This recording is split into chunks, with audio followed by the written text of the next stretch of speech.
जिस तरह सेक्रेटरी साहबा ने 2 मिनट का टाइम दिया,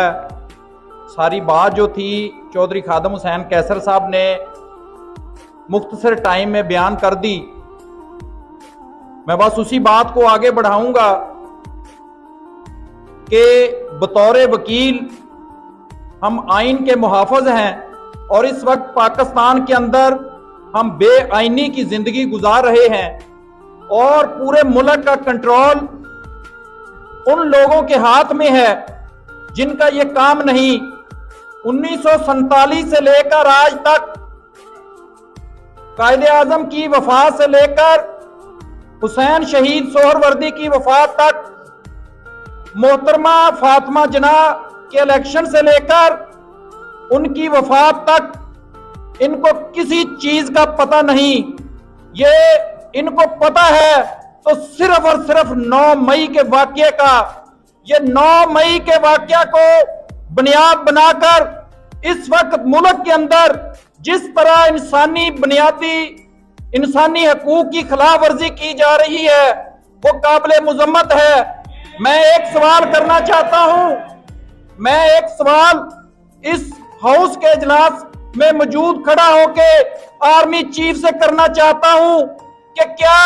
ये आपका मैंडेट है, क्या ये इख्तियार आपको हासिल है कि आप पूरी दुनिया की हुकूमतों से मुज़ाकरात करें, कि आप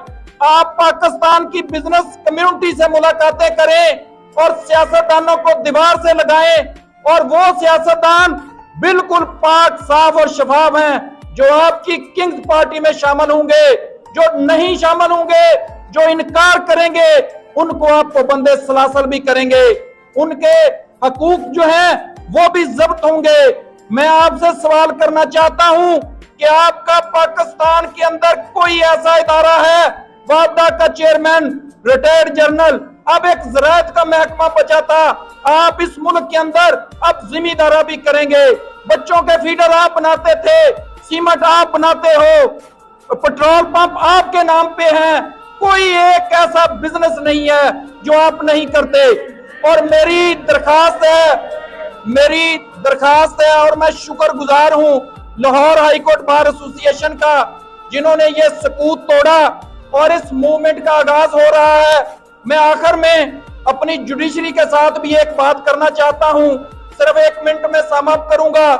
कि खुदारा आप भी होश के नाखून लें।